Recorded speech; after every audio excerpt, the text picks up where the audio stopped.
예, 12장, 13장을 이렇게 퉁쳐서 쉽게 구조적으로 파악할 수 있는 건 뭐냐면 용이라고 하는 뱀이라고 하는 사탄의 세력이 있죠, 그죠? 그리고 이제 13장에 두 짐승이 나옵니다. 하나는 바다에서 올라온 짐승이 있고요. 오늘 우리가 본문에서 살펴본 대로다가 땅에서 올라온 짐승이 있어요. 근데 바다에서 올라온 짐승을 가만히 보게 되면은 어떠한 세력을 갖고 있느냐면 사탄으로부터 용으로부터 권세를 위임받았다라고 나와 있어요.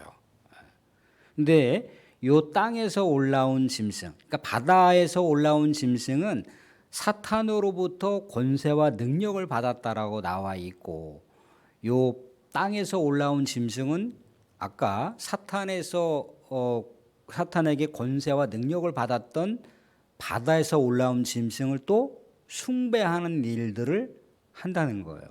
그러니까 단계적으로 보게 되면은 사탄이 가장 최상층부에 있는 것이고, 그 다음에 바다에서 올라온 짐승, 그리고 마지막으로 땅에서 올라온 짐승. 사탄의 어떤 세열상, 이 서열상 그렇다는 거예요. 근데 이게 보면은 이 사탄의 세력이든 사탄의 하수인 세력이든 늘 언제나 흉내를 낸다는 겁니다. 뭔가 가짜인데도 불구하고 진짜인 것처럼 그렇게 자신들의 모습을 보인다는 거예요. 11절 보시면 땅에서 올라온 짐승이 있는데 뭐와 같다라고 되어 있습니까? 어린 양과 같다. 어린 양은 누굴 얘기하는 겁니까? 예수님의 이미지를 갖고 있다는 얘기겠죠, 그죠? 누가? 땅에서 올라온 짐승. 이 땅에서 올라온 세력이 예수 그리스도의 형상, 예수 그리스도의 이미지를 갖고 있다는 거예요. 그런데 본질은 뭔가요?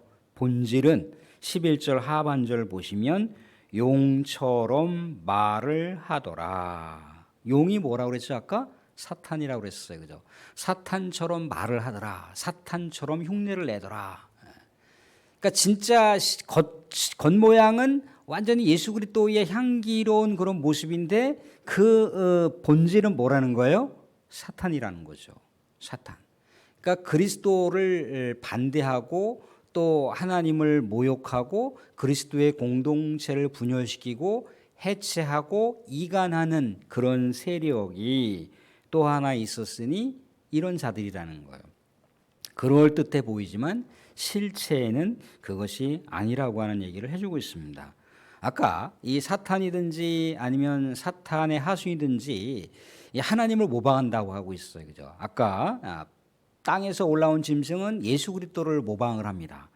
근데 오늘 말씀 가운데 보면은 또 역시 마찬가지로 바다에서 올라온 짐승, 이 땅의 짐승이 바다의 짐승을 숭배하는데 이 바다의 짐승이 어떠한 모습으로다가 나타나고 있느냐면 12절의 하반절에 이렇게 나와 있어요. 뭐라고 나와 있냐면 땅과 땅에 사는 자들을 처음 짐승에게 경배하게 하니, 처음 짐승이라고 하는 게 아까 바다에서 올라온 짐승을 얘기합니다. 그런데 그가 뭐라고 되어 있냐면 죽게 되었던 상처가 나은 자니라. 예수님께서 십자가에 못 박히시고 사흘 만에 부활하셨잖아요. 그죠? 그러니까 이 바다에서 올라온 짐승도 뭔가 심각한 상처를 입었는데 다시 회복이 되었다라고 하는 얘기를 해주고 있는 거예요.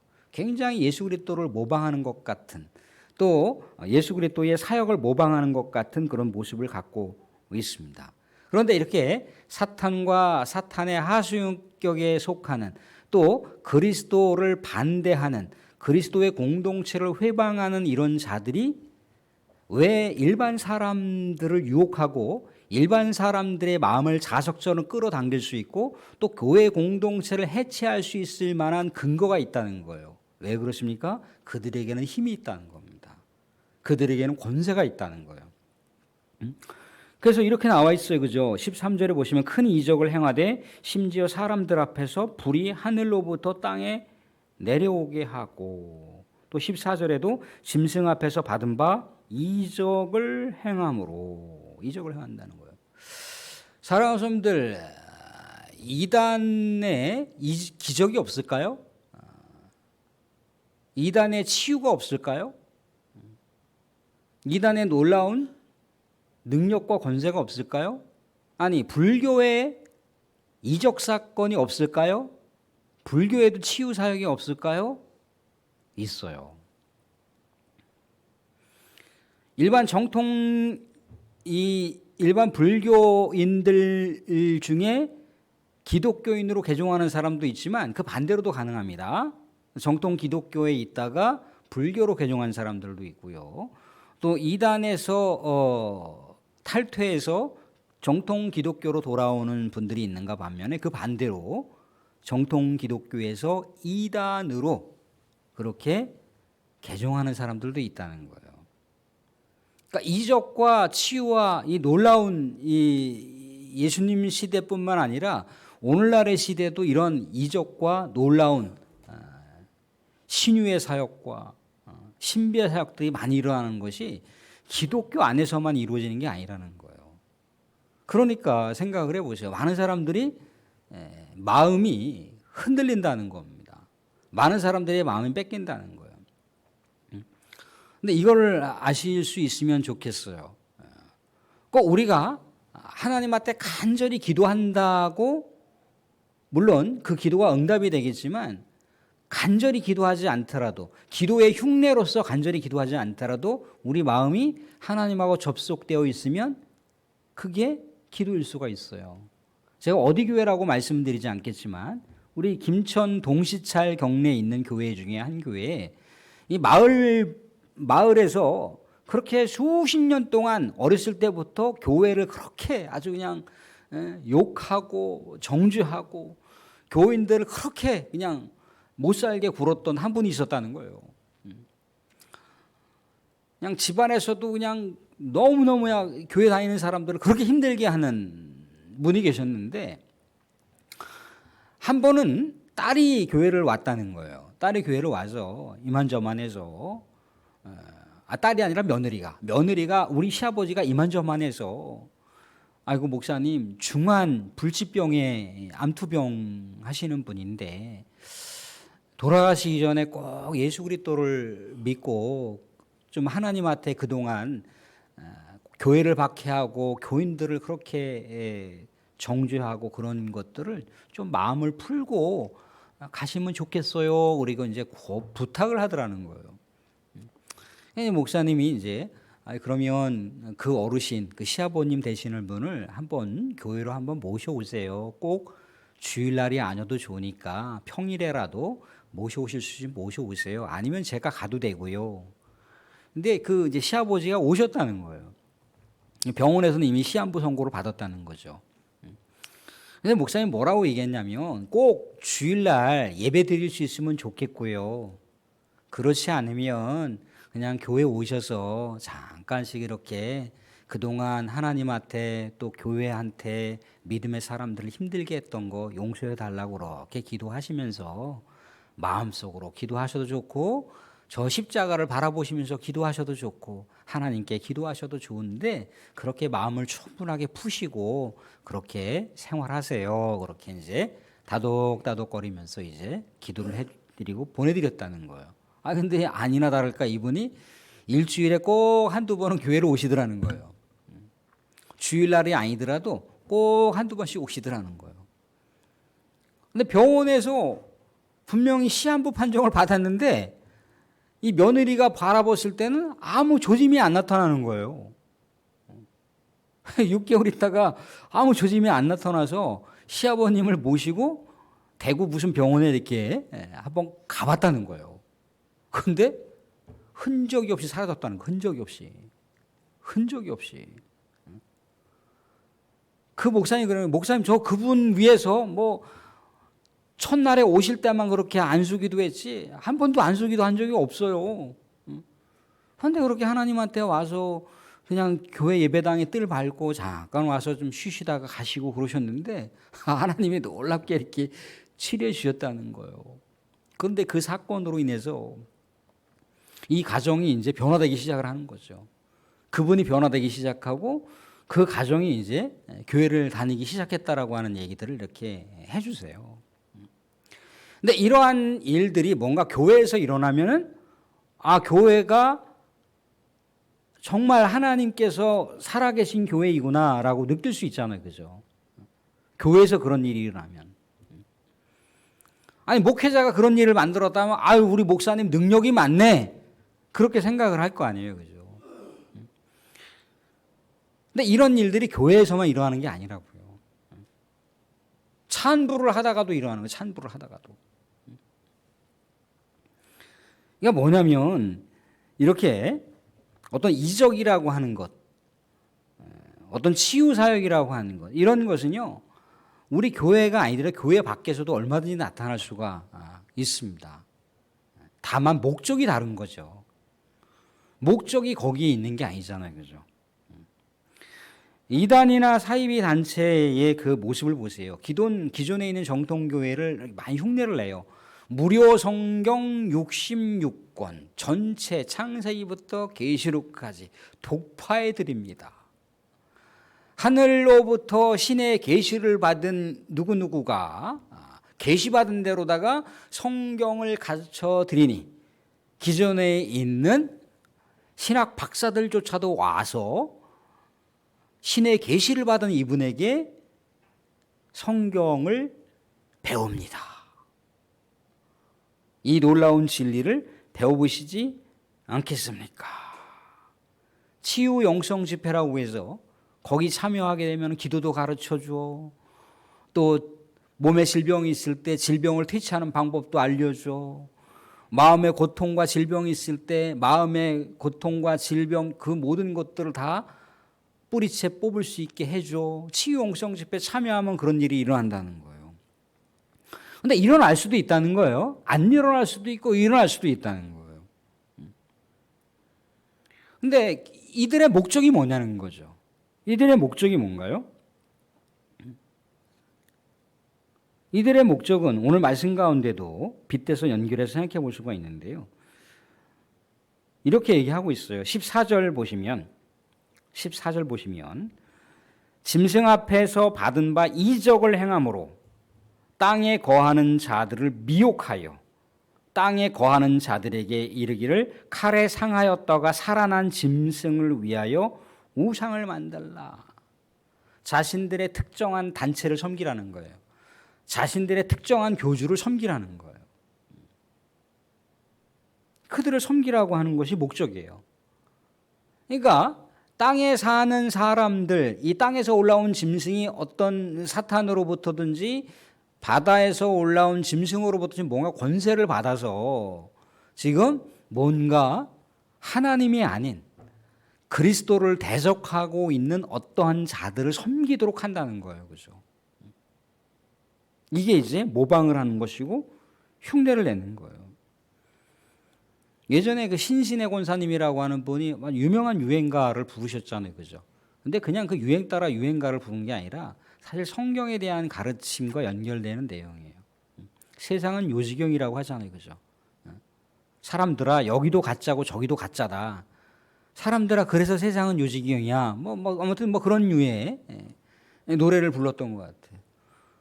얼마 전에는 늘 언제나 매일매일 이렇게 말씀 한 구절 또 잠깐 생각해 볼 수 있는 몇 글자 그리고 찬송 하나를 늘 보내주시는 목사님이 한 분이 있어요. 늘 언제나 카톡방에다 이렇게 보내줘요. 딱 정확하게 새벽 6시 20분이면 올라와요. 근데 어느 날인가는 찬양은 굉장히 감미로운데 이상한 거예요. 느낌이. 이상하네.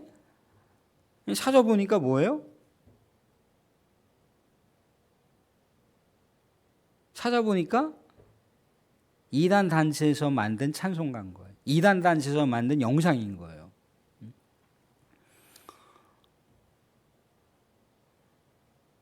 우리는 지금 시대를 살아가고 있을 때 인터넷이라든지 유튜브라든지 그런 영역까지도 이제 엄청나게 잠식해 들어오고 있어요. 그죠? 근데 분명한 건 이 하나님을 경배하는 것 같지만 하나님을 경배하는 게 아니라는 거예요. 우리 하나님께서 피로 값주고 세우신 이 교회 공동체를 통해서 어떻게든지 죽어가고 있는 영혼을 살려야 된다. 죽어간 영혼들이 우리 하나님의 영혼이 되어 구원받아야 된다라고 하는 그 목적이 아니고 어떻게 하면 이단 단체를 살찌울까? 어떻게 하면 이단 단체의 교리를 또 이단 단체의 교주를 신성화시킬까? 거기에만 모든 초미의 관심을 두고 있다 보니까 우리 기존에 있는 정통 기독교와는 다른 길을 가는 거예요. 오늘 등장하고 있는 사탄과 사탄의 하수인격에 속하는 바다에서 올라온 짐승, 땅에서 올라온 짐승이 그렇다는 거예요. 이들은 소위 말해서 사탄의 앞잡이들입니다. 우리 보면 일제시대 때나 아니면 일본 일제강점기 시대 때나 아니면 우리 민족 상잔의 비극이었던 6.25 동란의 사태를 보게 되면 항상 앞잡이들이 있어요. 그죠? 앞잡이들 때문에 그 비극이 더 비극이 되는 것이고 그 고통이 더 가중되는 경우를 많이 보게 되잖아요. 그죠? 근데 이들이 그런 일들을 했다는 거예요. 15절 보시면 그가 권세를 받아 그 짐승의 우상에게 생기를 주어 그 짐승의 우상으로 말하게 하고 또 짐승의 우상에게 경배하지 아니하는 자는 몇이든 다 죽이게 하더라. 역사적으로 보게 되면 이 성경의 시대에는 네로 황제나 도미티아누스 황제가 살던 시대예요. 도미티아누스 황제는 네로 황제보다 한참 후세대 인물이긴 한데 이 도미티아누스 황제 때 가장 극심한, 가장 강력한, 가장 고통스러운 박해가 이루어졌다고 해요. 그래서 이 도미티아누스 황제를 일컬어서 네로가 다시 부활하였다. 네로가 다시 살아났다라고 해서 오늘 말씀 가운데 등장하고 있는 죽었다가 다시 살아난 짐승을 역사적인 배경으로 연결해 보게 되면 도미티아누스, 그 당시 기독교인들을 악랄하게 박해했던 그 황제가 아니겠는가라고 그렇게 연상을 하면서 바라보는 시각이 많습니다. 그럼 황제만이 그렇게 우상화를 만들어 갈까요? 아니죠. 그 주변에 있는 측근들을 얼마나 많이 이용합니까? 그죠? 북한에 있는 우상화를 하게 됐을 때 그 한 사람만 우상화합니까? 한 사람을 우상화할 때 한 사람이 그 작업을 하는 것은 아니죠. 그죠? 그 주변에 측근 세력들인 거예요. 그런데 우상에게 절하거나 우상을 경배하거나 그렇게 하지 않았을 때는 어떻게 한다고 나와 있던가요? 오늘 말씀 그대로다가 15절 하반절에 우상에게 경배하지 아니하는 자는 몇이든 다 죽이게 하더라. 고난과 박해가 가해지는 거예요. 근데 눈에 보이기에 고난과 박해가 가해지면 참 좋겠으나 눈에 보이지 않게 우리가 살아가고 있는 삶의 형편 속에서 거대한 마수처럼 다가오고 있다는 거예요. 요즘에 어느 분이 그런 얘기를 하세요. 목사님, 제가 긴히 드릴 말씀이 있습니다. 예, 말씀하십시오. 어디에서 저태 주일날 11시에 만나자고 하면서 식사를 하러 가자고 식사를 대접한다고 하는데 목사님 주일날 11시에 뭐 10시 몇 분에 만나자고 했다는 것 같아요. 10시 몇 분에 만나서 그 장소로 갈까요 말까요? 그렇게 말씀을 하시는 거예요. 어딘데요? 라고 물어보지도 않고 그냥 이런 자에 잘랐어요. 가지 마십시오. 이상한 데니까 가지 마십시오. 아니 버젓이 광기교회 교인인 거 알고 11시 예배 있는 거 아는데 건하게 식사 차려놓고 선물도 공세한다고 하면서 10시 반에 누구누구를 태우러 온다라고 하는 게 말이 되는 얘기입니까? 안 됩니다. 가지 마십시오.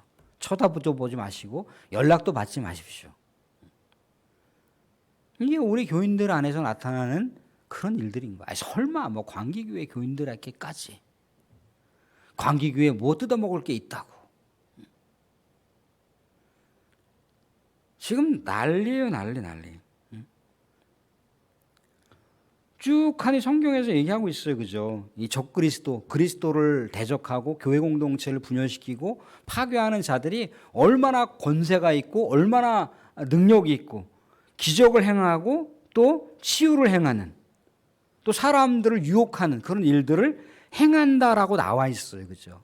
근데 하나같이 이들은 하나님을 영화롭게 하는 게 아닌 거예요. 교회 공동체를 유익하게 하려고 하는 게 아닌 거예요. 예수님을 경배하고 예수님을 찬양하고 예수님을 기쁘게 해드리려고 그런 일들을 하는 게 아닌 거예요. 어떻게든지 단체를 만족시켜야 되는 것이고 어떻게든지 교주의 눈 안에 들어와서 뭔가 많은 사람들로부터 칭송받으려고 하는 그런 계략과 술책이라고 하는 것을 성경에서도 이미 적나라하게 얘기를 하고 있다는 거예요.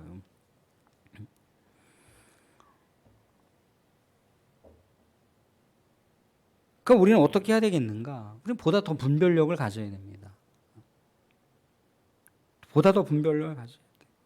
사랑하는 사람들, 우리 하나님께서 광기교회 피로 값주고 세운 120년 전통의 역사가 있는 교회예요. 물론 그 안에는 여러 한계점도 있고 약한 점들도 있어요. 그죠? 약점들도 많이 노출될 수밖에 없고요. 그죠? 완벽하면은 예수님이 필요합니까?